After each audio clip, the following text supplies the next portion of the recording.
Faisal ICF UAE ദേശീയ secretary Hameed പരപ്പയും ഇപ്പോൾ നമ്മോടൊപ്പം ചേരുന്നുണ്ട്. ശ്രീ ഹമീദ് പരപ്പ, ഈ ICF കാര്യത്തിൽ വലിയൊരു ക്യാമ്പയിൻ അവിടെ നടത്തുന്നുണ്ടെന്ന് മനസ്സിലാക്കുകയാണ്. ആകാശച്ചതി എന്നുള്ളൊരു ടൈറ്റിൽ ഒരു ക്യാമ്പയിൻ നടക്കുന്നതായി അറിയുകയാണ്. അപ്പോൾ എന്താണ് ഈ പുതിയ സമയത്ത് ഇപ്പോൾ ഈ അവധിക്കാല സീസണിലൊക്കെ വിമാന കമ്പനികളുടെ ഭാഗത്തു നിന്ന് ഏത് തരത്തിലുള്ള ഒരു അനാസ്ഥയും വലിയ കൊള്ളയുമാണ് നടക്കുന്നത്? ഇക്കാര്യത്തിൽ എന്തുകൊണ്ടാണ് ഒരു ഒരു ഒരു ഒരു സീരിയസ് ആയിട്ടുള്ള ഒരു ഇടപെടൽ ഒരു ഭാഗത്തുനിന്നും ഉണ്ടാകാത്തത് എന്തുകൊണ്ടാണ് ശ്രീ ഹമീദ് പരപ്പ? പ്രവാസികളോട് എല്ലാ കാലത്തും ഈ തരത്തിലുള്ള അവഗണനയാണ് നമ്മുടെ വിമാന കമ്പനികൾ കാട്ടാറുള്ളത്. ഈ അവധിക്കാലം വരുന്ന സമയത്ത് 300-400 ഇരട്ടിയൊക്കെയാണ് ചാർജ് വർദ്ധിപ്പിക്കുന്നത്. ഇനി എങ്ങനെ ന്യായീകരിക്കാൻ കഴിയും? വിമാന കമ്പനികൾ സാധാരണ പറയുന്ന ഒരു ന്യായം എന്ന് പറയുന്നത് അത് മറ്റുള്ള സമയത്ത് ചാർജ് കുറച്ച് ഈ പീക്ക് ടൈമിന് കൂടുതൽ വാങ്ങി അത് മാനേജ് ചെയ്തു പോകുന്നതാണ്. ആ ന്യായം പോലും ശരിയല്ല എന്നാണ് നമ്മൾ മനസ്സിലാക്കുന്നത്. കാരണം കാലിക്കറ്റിലേക്ക് 400-450 ദിർഹംസ് ടിക്കറ്റുള്ള സ്ഥാനത്തേക്ക് ഈ സമയത്ത് 2000 ഒക്കെ ആവുന്നു.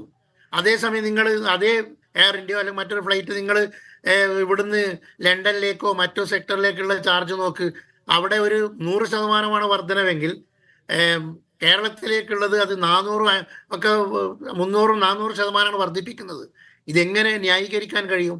ഒരു വശത്ത് ചാർജ് ഒരു കൊള്ളയാണ് ഈ കാര്യത്തിൽ വിമാന കമ്പനികൾ നടത്തുന്നത്. അതോടൊപ്പം സർവീസ് പെട്ടെന്ന് റദ്ദാക്കുകയാണ്. അതുകൊണ്ടുണ്ടാകുന്ന വിഷമങ്ങൾ എന്തുമാത്രം പ്രവാസികൾ അനുഭവിക്കേണ്ടി വരുന്നു. അത് വലിയൊരു വിഷയമാണ്.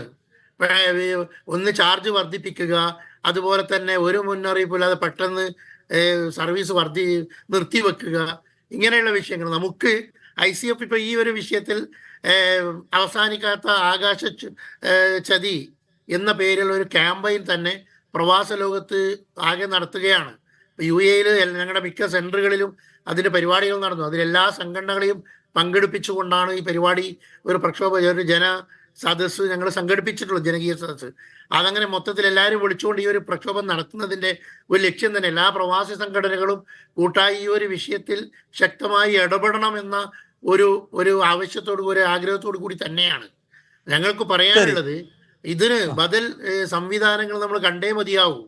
ഒന്ന്, നമ്മൾ പലപ്പോഴും പറയുന്നതാണ് ഈ നമുക്ക് കേരള ബജറ്റ്, കേരള എയർ എന്നൊക്കെ ഉള്ള ഒരു കേട്ടിരുന്നു. ആ രീതിയിൽ എന്തെങ്കിലും സംവിധാനം ഇപ്പോൾ